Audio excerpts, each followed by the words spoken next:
मोमिन दुनिका बेबरा अरवा आशिक जो रसकी ताके हृदय कसूरत निमक न न्यारी हो सके महबूब की मूरत और न पावे पैठनी इत बका बिच खिलवत बकार सजिम में कौन आवे बिना निशवत और तो कोई है नहीं बिना एक जात जात माय कवाए दत हकारी गिरो के लात वस्त्र भूषण पेर के मेरे दिल में बैठे आए हके सोई किया अरस अपना रुआ टुक टुक होए बल जाए गए बढ़ाई मेरे दिल को हक बैठे अरस कर अपने अंगना जो अरस की रुआ क्यों न खोले नजारा दम न छोड़े मासुक को मेरी रुआ की यह निस्बत क्यों बातें याद दिए ना वही जो करिया बीच खिलवत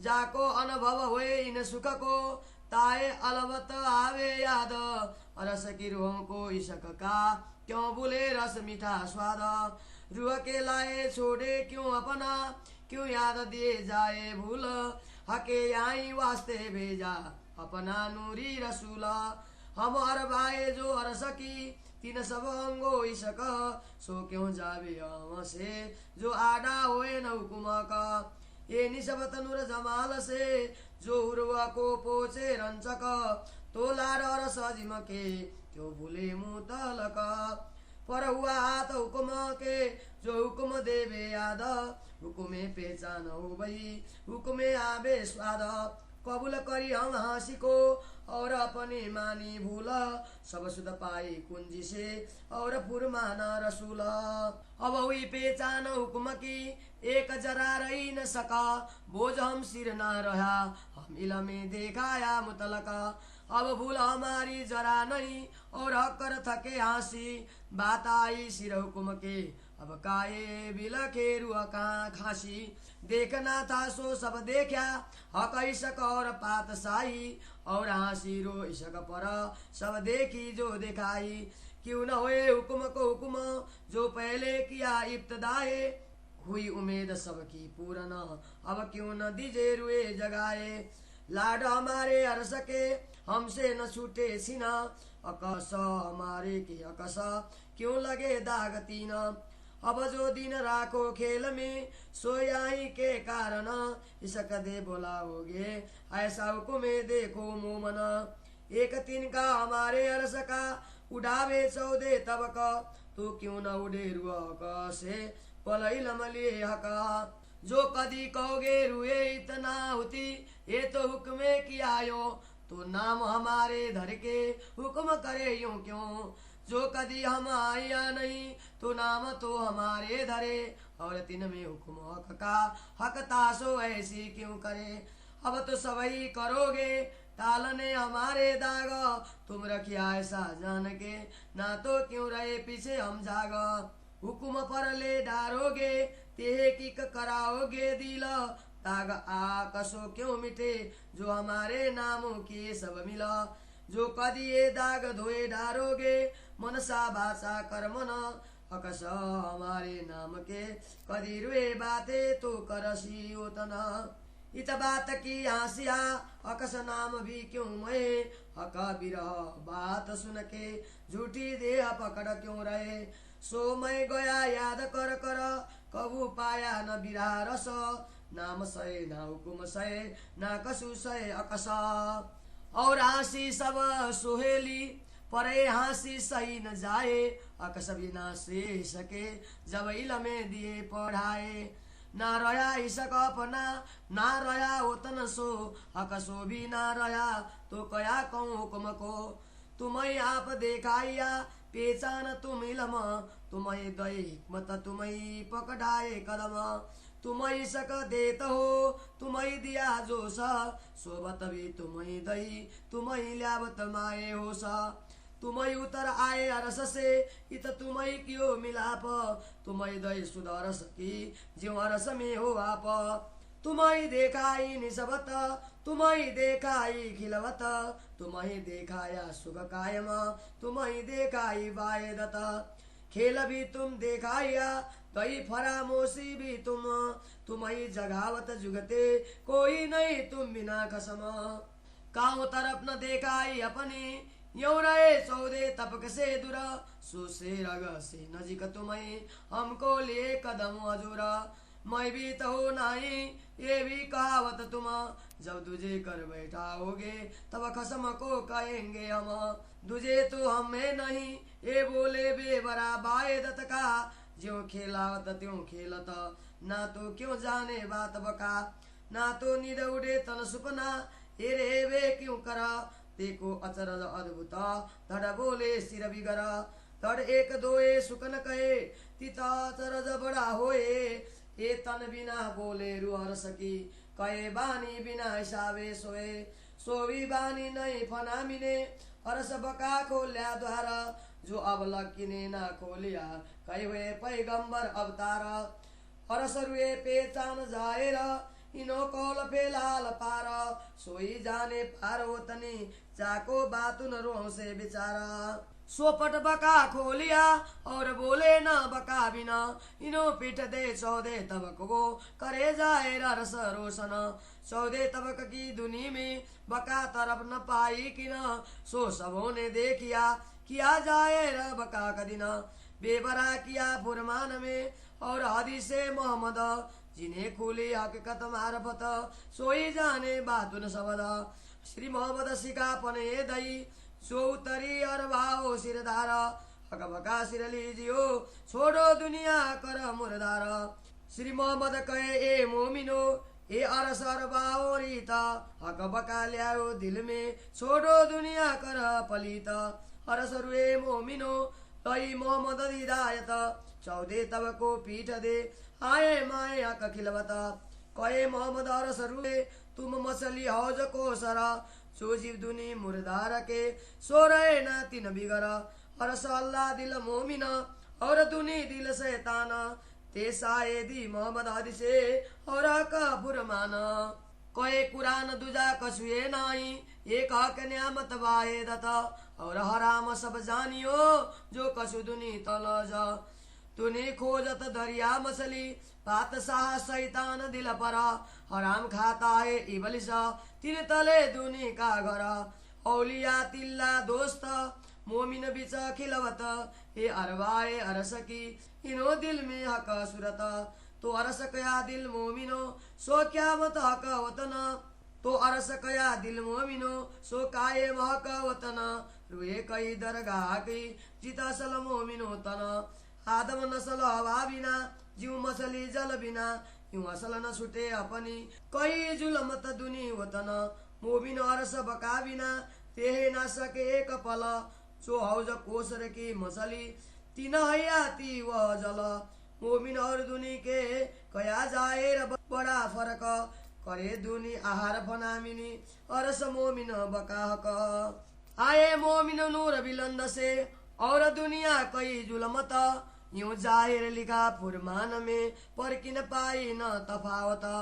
ये तो जाहिर कुरान पुकारही और मोहम्मद हदीस ये बेबरा क्या जानई जिन नसले लिखा इबलिस।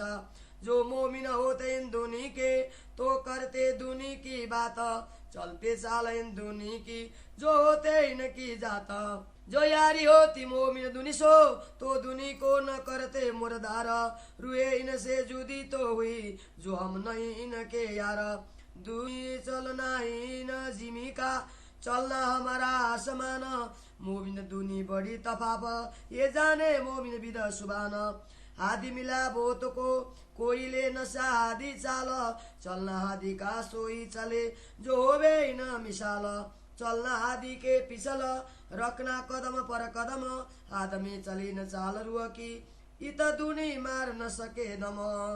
आदमी छोड़ वजूद को ले सके न रुआ की चाल दुनिया बंदी हवाए की मोमिन बंदे नूर जमाल।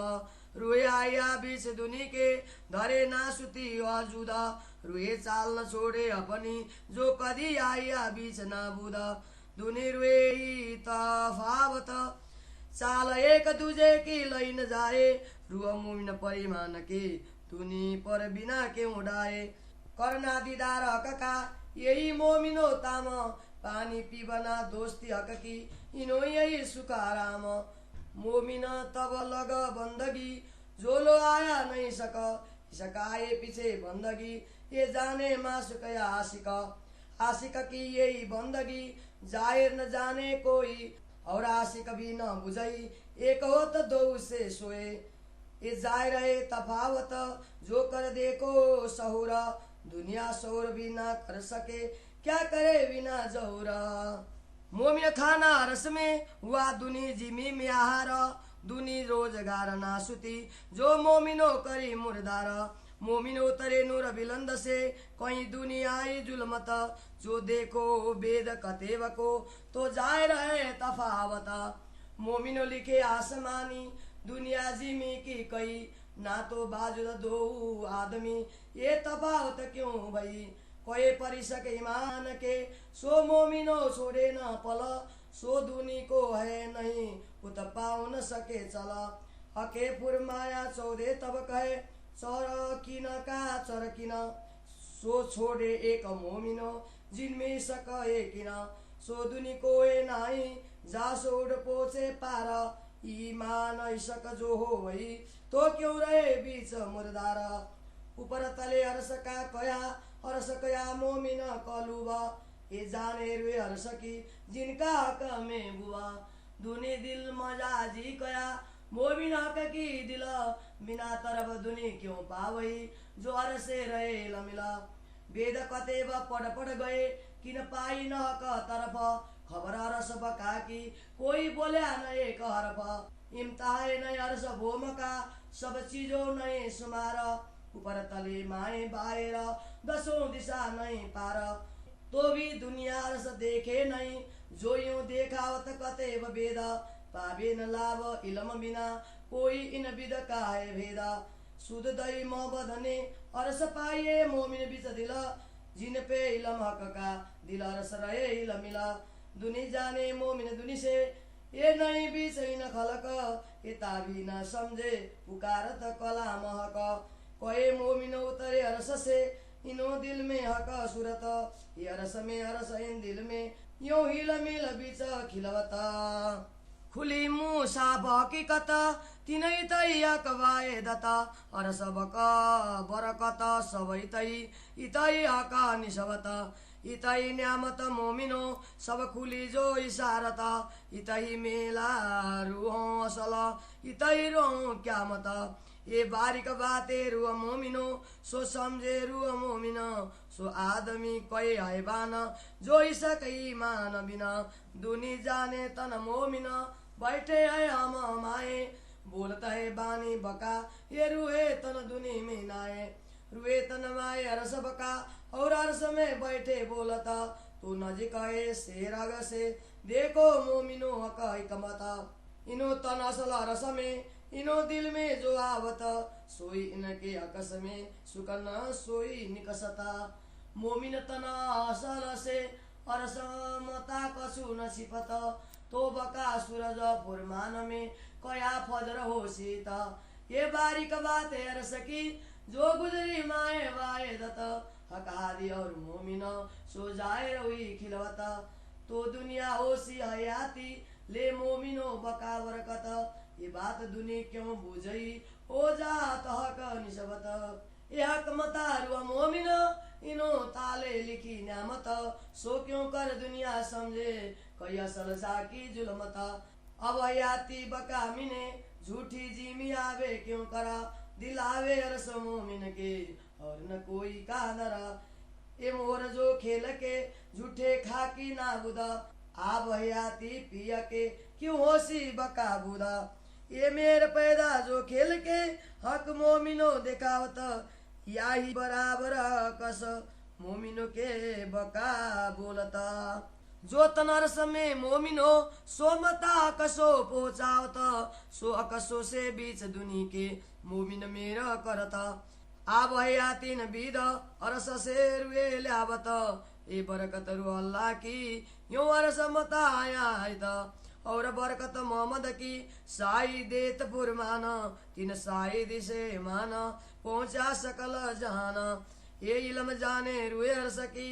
और न काहू खबर खेलमो हो रे तो कछु है नहीं एक जरे भी बराबर ये खाकी बुत सब नाबुद इनको कायम किए मोमन आया हयाती अरस की पिलाई के सबन ऐसा मता मोमिन अरस से तिल्यावत उत खाके सरभर रूहों की समझे बिना करत अरस इलम हुआ जाएर जब सब हुए रोशन तब अंधेरी और उजाला सुधे हुए रात दिन अरस तो दूर नहीं कहे दो कते वेद अरस मेरुए दुनी फना जिमी ये इलम लुंदनी जाने भेद पर ये सुधा दुनी में नहीं तो क्या जाने कि तरस क्यों हक क्यों हादी रुए क्यों दिल मोमिनो अरस परस बका जिमी जल तेज वाए और बका आसमान आप बैठे वाई अरस में पर नजरों देखे जान तो कछुए नहीं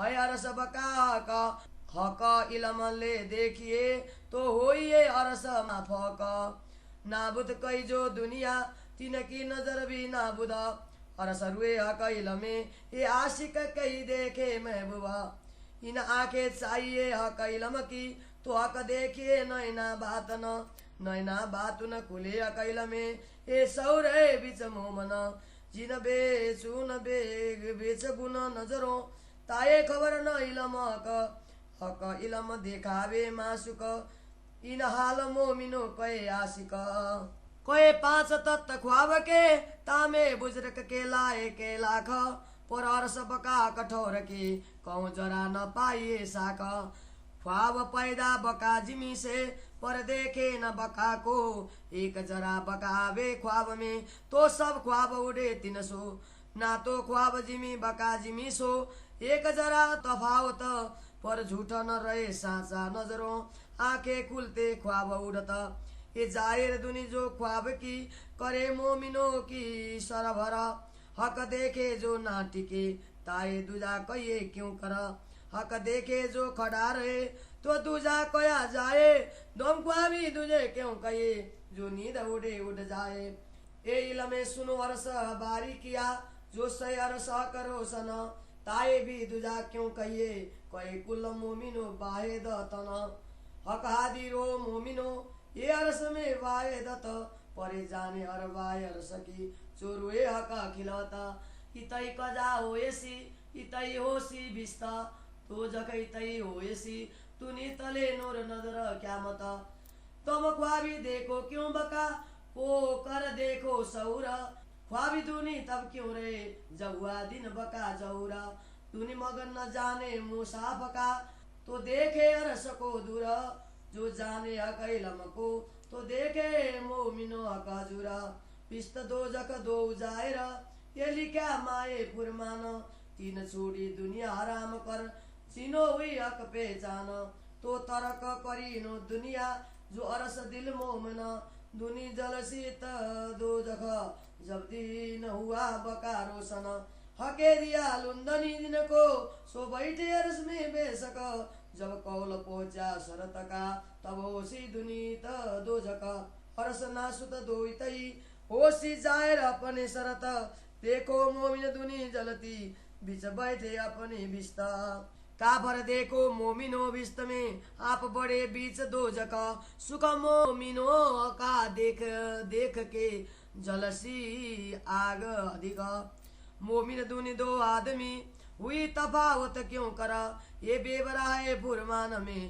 पर कोई पावे न हादी बिगर बीते 90 साल हजार पर मुसाफ मगज न पाया कि न तो गए ते दिन रात में हुआ जाहिर न बका दिन मोमिनो तरे अरस से इनो दिल में आका सूरत तो अरस कया दिल मोमिन खोली आका हकीकत मारफत तुनी दिल पर इबलिस और पैदाम कोई जुलमत कम हाल इनो अंधेर में हवा को खुदा कर पूजत कुलप हवा की दुनी के दिल आंखों कानों पर ईमान क्यों ये न आए सके लिखा फुरमान में यूं कर कौल फिलहाल मोमिन के नूर में रू अल्लाह आया इनो पर दिया इलम लुंदनी को खोलने मुसाफा खातरा रहा तौहीद पाइन ने जो रहा मुस्तकीम सरात। ये मेरा मोमिनो पर तो भई चुतले कदम कजात। हुई लानत आजाजिल को सो उलट लगी सब जहन। इबल से लिखा दुनी नसले कहिए विदमाए कुरान। देसी पैगंबर की शायदी गिरो अदल से उठाए जे। करिया के हिदायत इनको कहे 72 नारी एक नाजिए। तन मोमिना सला रस में आड़ी निद हुई फरामोश। सो निद वजूद ले उड़ा तब मूलत न आया माए होश। दुनी तन जुलमत से इनकी असल न बका में। जब फरामोशी उठी जुलमत तब जरा न रोया दुनी से। हर बाए जो सुपन की देखे न जागृत को। जो होए जागृत में असल सुहावे जागृत मो। कोई दुनिया हुई कुन सो जुलमत उड़े उड़त। ताको बिस्त देशी आदि हुकुमे गिरो मोमिनो की बरकत। शिफित करेंगे सब कोई दुनी बिस्त कीजे। हक आदि रोए भाई दत बिस्त हुई इन वास्ते। खुदाए कर पूजेंगे बका मीने बेसक। पाक होशी हक इलमसो करे बंदगी होए आशिका। मोमिनो तरे अरस अजिम से दुनी 300 करे जीद। ये अरस से आए हक पूजत दुनी पूजत हवा लगद। दुनिया दिल इबलिस कया हक अरस दिल मोमन। ये जाहिर किया बेवरा है कुरान में रोशन। इबलिस सोई बताओसी जिन सो होशी दोजक। होली चाली मोमिन अरस की जासो पाइए बकाहक। बैठे बातें करे अरस की सोई बिस्त वही बैठक। दुनी बातें करे दुनी की आखर तित दोजका। ए भोत भात ए बेबरा मोमिन और दुनिया। मोमिन नजर बका मिनी दुनी नजर बिच फना। कहे श्री मामती अरस रबाए किया पहले बेबरा फुरमान। जिन हुई हक हिदायत सोई बात न करे बयान। कहे श्री मामत अरस रबाए किया पहले बेबरा फुरमान। जिन हुई हक हिदायत सोई बात न करे बयान। सोई बात न करे बयान। चौपाई 146 प्रकरण 23 चौपाई 1752। बोल प्राणनाथ प्यारे की।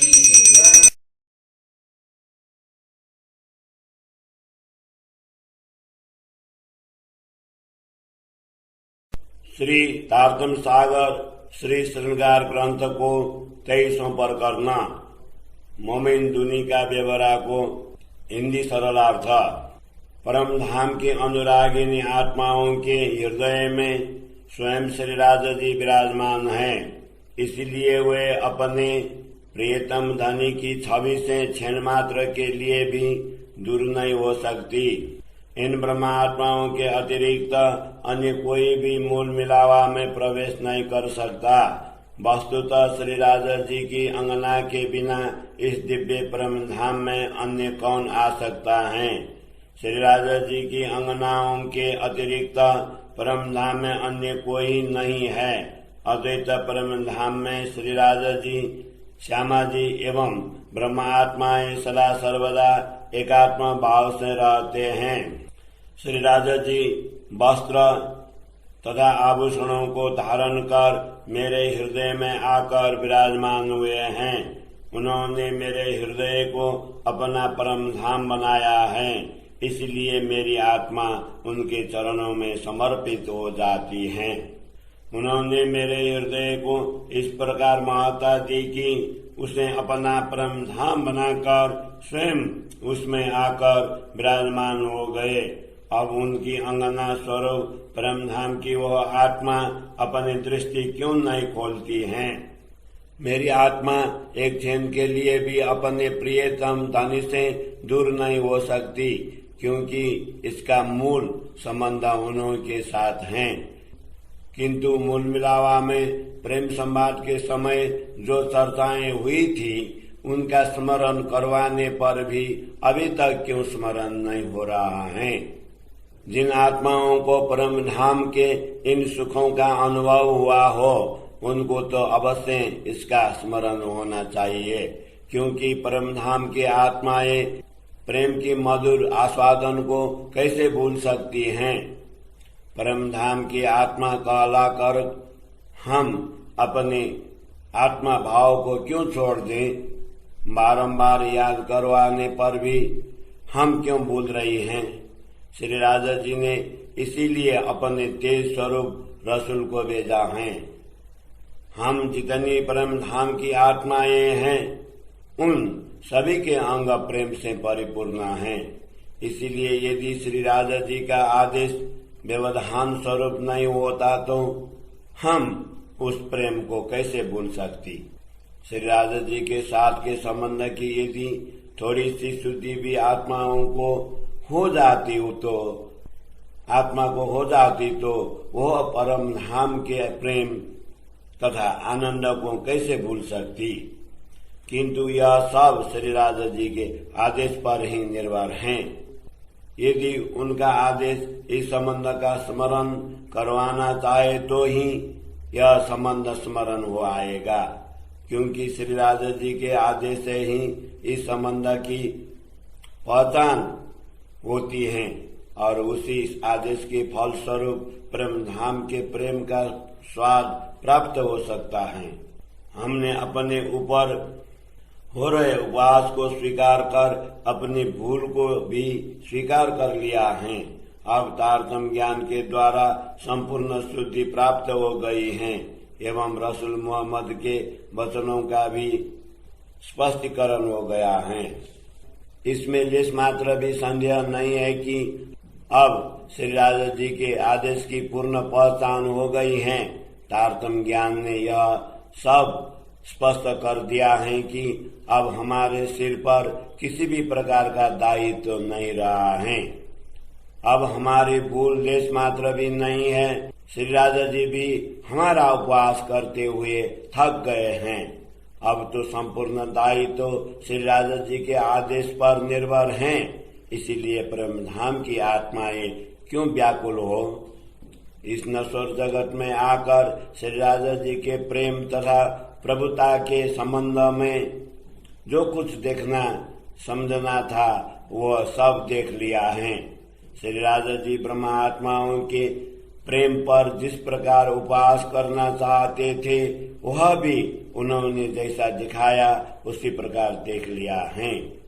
श्री राजा जी ने परमात्मा को खेल दिखाने के लिए सर्वप्रथम जो आदेश दिया था, अब उनको जागृत करने के लिए दूसरा आदेश क्यों नहीं दे रहे हैं। अब तो सभी ही इच्छाएं पूर्ण हो चुकी हैं, इसीलिए अब वे अपनी आत्माओं को क्यों जागृत नहीं कर रहे हैं। हम ब्रह्म आत्माओं से क्षण मात्र के लिए भी परम धाम का शाश्वत प्रेम नहीं छूता है। इसीलिए हमारी पर आत्मा की सुरता द्वारा धारण किए गए इन नश्वर तन को भी विस्तृति रूपी दोष दाग क्यों लगे। हे धनी, अब आप हमें जितने दिनों तक इस खेल में रखेंगे वह सब हमें दोषी बनाने के लिए ही है। आप कब हमें अपना प्रेम प्रदान कर पुनः अपने श्री चरणों में बुलाएंगे। ये ब्रह्मा आत्माएं आपके ऐसे आदेश की प्रतीक्षा कर रही हैं। प्रेम धाम के मात्र एक तृण के समक्ष इन 14 लोकों का कोई अस्तित्व नहीं रहता है, तो फिर पर आत्मा की ये सूरताएं जागृत बुद्धि का ज्ञान प्राप्त करने पर भी इन नश्वर शरीर को छोड़कर क्यों परम धाम की ओर चली नहीं जाती हैं। यदि आप यह कहें कि ब्रह्म आत्माएं तो इस नश्वर जगत में कभी भी नहीं आई हैं, यह तो मात्र आदेश ही उन्हें यहाँ आने का अनुभव करवा रहा है, तो फिर हमारे नामों को धारण कर आपका यह आदेश ऐसा खेल क्यों कर रहे हैं। यदि हम इस नश्वर जगत में कभी भी नहीं आई हैं तो भी यहाँ पर श्री राजा जी के आदेश ने हमारे नाम तो धारण किए ही है। इन स्वप्नवर शरीरों में भी वही आदेश समाया हुआ है। इसीलिए श्री राजा जी ऐसी लीला कर इन नामों को दोनों दोषी बना रहा है। हे धनी, अब तो हमारे दोषों को मिटाने के लिए आप ही सब कुछ करेंगे, क्योंकि संपूर्ण जानकारी देकर भी आप ही हमें इन नश्वर शरीरों को धारण करवा रहे हैं। अन्यथा जागृत हो जाने के बाद हम इस संसार में कैसे रह सकती थी। यदि हमारे हृदय को संतोष दिलाने के लिए आप यह संपूर्ण दायित्व अपने आदेश के ऊपर डाल देंगे, तो भी हमारी सुरता ने धारण किए हुए शरीर के नाम पर जो दोषारोपण हुआ है वो कैसे मिटेगा। यदि मन, वचन एवं कर्म के द्वारा इन दोषों को आप मिटा भी देंगे, तो भी हमारे नाम के इन नश्वर शरीरों के विषय में परम धाम में पर आत्माएं अवश्य बातें करेंगी। हमारे प्रतिबिंब के वे नाम श्रोताएं भी इस संबंध का उपवास कैसे सहन करेंगे। अपने प्रियतम धनी के वियोग की बात सुनकर भी हम नश्वर शरीर को कैसे टिका कर रख पाएंगे। मैंने अपने प्रेम का स्मरण करते हुए उसे गा गा कर ब्रह्मात्मा को जागृत करने का प्रयत्न किया, किंतु आपके विरह का रस भी कभी प्राप्त नहीं कर सका। अब आपके विस्मृति रूपी दोष को न हमारे प्रतिबिंब श्रोताएं सहन कर सकते हैं और न ही आपका आदेश सहन कर सकता है। अन्य सब प्रकार के उपवास सहनीय हैं, किंतु इस दोषारोपण पर होने वाली हंसी सहनीय नहीं होगी। जब तारतम ज्ञान के द्वारा पहचान करवा दी है, तो हमारे प्रतिबिंब श्रोताएं भी इस उपवास को सहन नहीं कर पाएंगे। इस नश्वर जगत में आने पर हम में न वह शाश्वत प्रेम रहा, न परम धाम से कोई संबंध रहा, न अपने धाम धनी से ही कोई संबंध रहा। इसलिए अब आदेश को क्या दोष दिया जाए। हे धनी, आपने ही तारतम ज्ञान के द्वारा जागृत करते हुए स्वयं की पहचान करवाई। आपने ही हमें साहस प्रदान कर अपने श्री चरणों को ग्रहण करवाया। आप ही हमें अपना प्रेम प्रदान करने वाले हैं एवं आपने ही हमें आवेश जोश दिया है। आप ही अपना सहचर्य प्रदान कर हमें जागृत करने वाले हैं। हे धनी, आप ही परम धाम से अवतरित होकर सद्गुरु के रूप में यहाँ पर आए हैं। आपने ही यहाँ आकर हम ब्रह्मात्माओं से मिलाप किया है। आपने ही हमें परम धाम की ऐसी शुद्धि प्रदान की कि मानो परम धाम में ही आप हमारे समक्ष विराजमान हैं। आपने ही हमें अपने संबंधों का अनुभव करवाया एवं मूल मिलावा का साक्षात्कार करवाया। आपने ही परम धाम के शाश्वत सुखों को दिखाते हुए एकात्म भाव का अनुभव करवाया है। यह खेल भी आपने ही दिखाया है एवं हमारे हृदय पर भ्रम का आवरण भी आपने ही डाला है। अब आप ही स्वयं युक्ति पूर्वक जागृत कर रहे हैं। इसलिए हे धनी, आपके अतिरिक्त अन्य कोई है ही नहीं। आपने आज तक किसी को भी अपनी दिशा नहीं बताई है। इस प्रकार आप इन 14 लोकों से दूर रहे हैं। अब आपने हमें तारतम ज्ञान के द्वारा ऐसा अनुभव करवाया कि आप स्वयं हमारे प्राण नली से भी अति निकट हैं। इस प्रकार आपने हमें अपने चरणों में जागृत कर लिया है। मैं स्वयं इस नश्वर जगत में नहीं हूँ, यह भी आप ही कहला रहे हैं। यदि आप हमें स्वयं से दूर करवाएंगे, तभी हम आपसे कुछ कहने का प्रयत्न करेंगे। वस्तुतः हम आपसे भिन्न नहीं है। परम धाम के एकात्मा भाव का विवरण यही कह रहा है। आप जैसे हमें खिलाते हैं, हम उसी के अनुरूप खेलते हैं। अन्यथा नश्वर खेल को देखते हुए हम अखंड धाम की बातें कैसे जान पाते। अन्यथा अज्ञान का आवरण दूर हो जाने पर यह स्वप्न का शरीर कैसे धारण किया रहता। यह बड़े आश्चर्य की बात है कि सिर के बिना ही यह शरीर बोल रहा है, अर्थात नश्वर तन से परम धाम की बातें हो रही हैं। यदि बिना सिर का शरीर 2-4 बातें करने लगे तो बड़ा आश्चर्य होने लगेगा, किंतु परम धाम की आत्मा के बिना ही यह नश्वर तन मात्र श्रोता के द्वारा परम धाम का अपार वर्णन कर रहा है। वह वाणी भी नश्वर जगत की नहीं है, उसने परम धाम के अखंड द्वार खोल दिए हैं। आज तक कितने पैगंबर अथवा अवतार हुए हैं, वे भी अभी तक अखंड के द्वारों को नहीं खोल सके थे। परम धाम की आत्माओं की पहचान स्पष्ट है कि उनके कथन, कर्म तथा मन स्थिति नश्वर जगत की सीमा से परे की होती हैं। वे ही परम धाम की बातें जान सकती हैं जिनकी आत्मा दृष्टि खुल गई है। इन परमात्माओं ने पार के द्वार खोल दिए हैं। ये अखंड परम धाम के अतिरिक्त अन्य कोई बात नहीं करती हैं।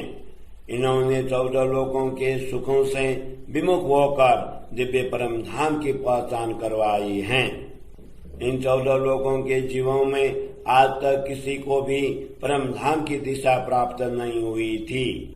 अब ब्रह्मात्माओं ने ब्रह्म ज्ञान का प्रवाह कर दिया है, जिससे सभी ने परम धाम की दिशा जान ली। रसूल मोहम्मद ने कुरान तथा हदीस आदि में इस प्रकार विवरण दिया है, जिनको तारतम ज्ञान के द्वारा परम धाम के यथार्थता की पहचान हो गई है, वही इन अप्रकट रहस्यों को स्पष्ट समझ सकते हैं। ब्रह्मात्माओं की शिरोमणि श्री श्यामा जी ने सदगुरु के रूप में प्रकट होकर यह संपूर्ण जानकारी दी है। इसलिए अब अखंड परम धाम को सिरधार्य कर संसार को मृत प्राय समझते हुए उसे छोड़ दें। सदगुरु ने ब्रह्मात्माओं के लिए यही कहा है कि परम धाम की ब्रह्मात्माओं की यही रीति है। अब अपने हृदय में अखंड परम धाम का स्मरण कर इस नश्वर संसार को अपवित्र समझकर इसे त्याग दें। परम धाम के इस ब्रह्मात्माओं ने सदगुरु के निर्देशों का पालन किया और वे 14 लोकों से विमुख होकर मूल मिलावा में जागृत हो उठी हैं। सदगुरु ब्रह्मात्माओं के लिए ऐसा कहते थे कि तुम तो हौज कोसर में रहने वाली मछली की भांति हो। नश्वर जगत के जीव ही अस्तित्वहीन इस जगत के बिना नहीं रह सकते हैं। ब्रह्मात्माओं का हृदय परमात्मा का धाम है एवं नश्वर जगत के जीवों के हृदय दुष्ट मन का शासन है। रसूल मोहम्मद ने कुरान तथा हदीस ग्रंथों के द्वारा इसकी साक्षी दी है। कुरान में स्पष्ट उल्लेख है कि परब्रह्म परमात्मा के अद्वैत परम धाम के अतिरिक्त अन्य कुछ भी नहीं है। इस नश्वर जगत के स्वाद को तो सर्वदा निषिद्ध हराम समझना चाहिए। नश्वर जगत के जीव तो भवसागर की मछली की भांति नरकाग्नि में जलने वाले हैं। इसके हृदय में शैतान का शासन है। उनका दुष्ट मन निषिद्ध वस्तुओं की ओर ही आकृष्ट होता है। नश्वर जगत के प्राणी उसी के अधीन होकर अपना कार्य करते हैं। परमात्मा के साथ मैत्री भाव रखने वाली ब्रह्मात्माएं मूलतः परम धाम मूल मिलावा में हैं। ये स्वयं परम धाम की आत्माएं हैं, इसलिए इनके हृदय में श्री राजा जी का स्वरूप विद्यमान है। इसलिए इनके हृदय को परम धाम कहा है, क्योंकि परम धाम तो शाश्वत भूमिका है। इन ब्रह्म आत्माओं को भी दिव्य परम धाम की रहने वाली कहा है, जहाँ पर इनकी परात्मा मूलतन विराजमान है। जिस प्रकार मछली जल के बिना नहीं रह सकती, उसी प्रकार नश्वर जगत के जीव माया के बिना नहीं रह सकते हैं। इस प्रकार किसी से भी अपना मूल स्वभाव नहीं छूट सकता है। इसलिए नश्वर जगत के जीवों का मूल घर शून्य निराकार माना गया है। ब्रह्मात्माएं अखंड परम धाम के बिना क्षण मात्र के लिए भी नहीं रह सकती हैं। जो हौज कोसर की मछली की भांति है, उनका जीवन ही अखंड परम धाम का प्रेम रूपी जल है। ब्रह्मात्माओं एवं नश्वर जगत के जीवों में यही सबसे बड़ा अंतर है। नश्वर जीव नश्वर जगत का ही सेवन करते हैं और ब्रह्म आत्माएं अखंड परम धाम की ओर उन्मुख रहती हैं। ब्रह्म आत्माएं दिव्य परम धाम से अवतरित हुई हैं, किंतु संसार के जीवों को शून्य निराकार से उत्पन्न माना गया है। कुरान में इस प्रकार की स्पष्टता की गई है, तथापि किसी को भी यह अंतर्ज्ञान नहीं है।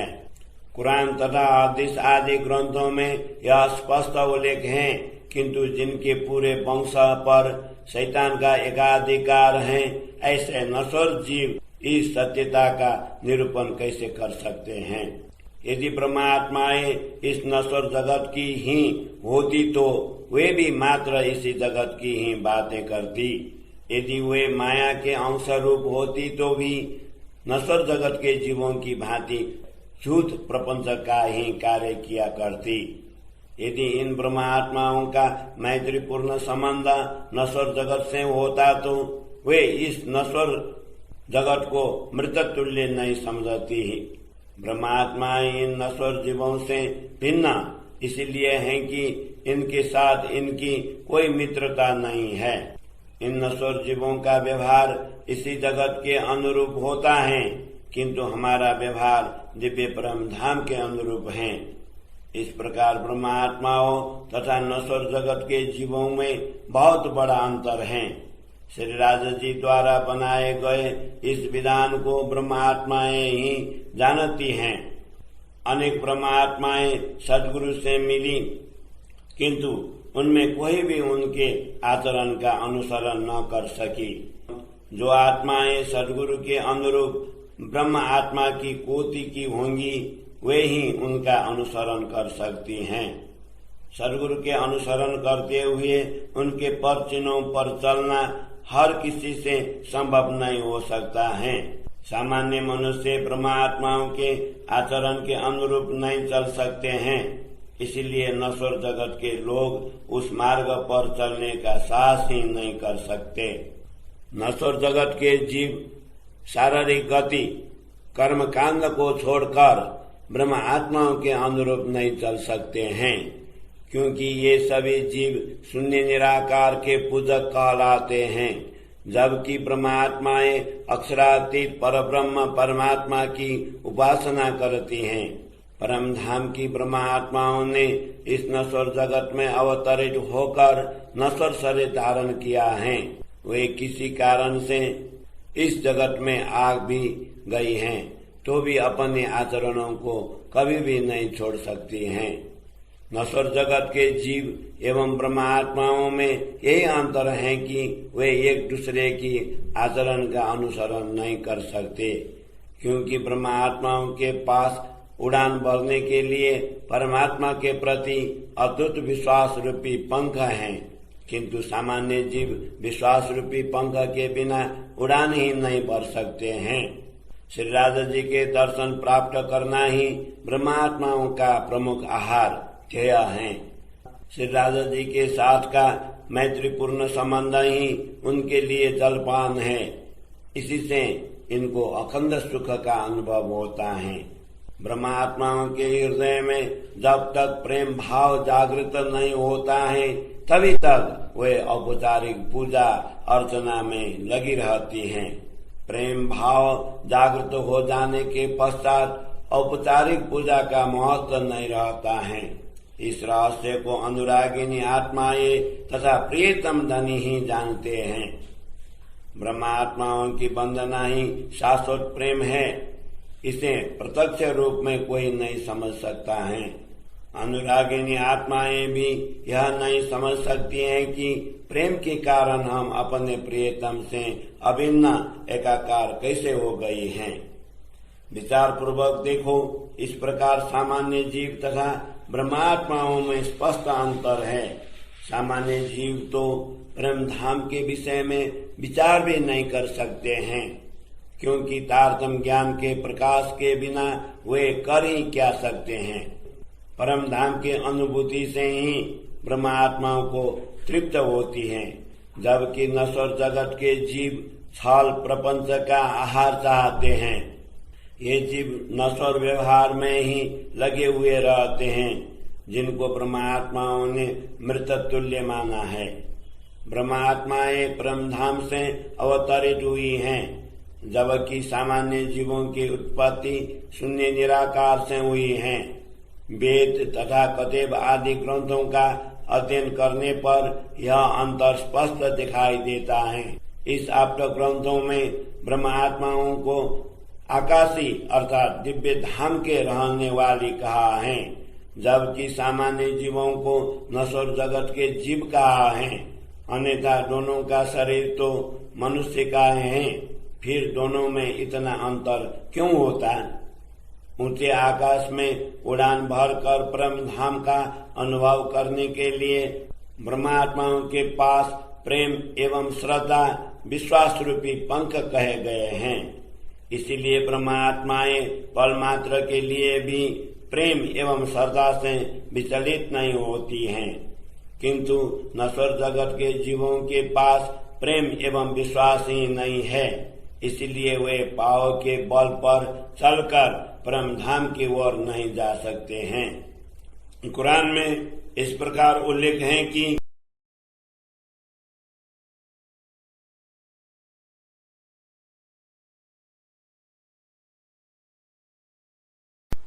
कृष्ण कन्हैया लाल की जय।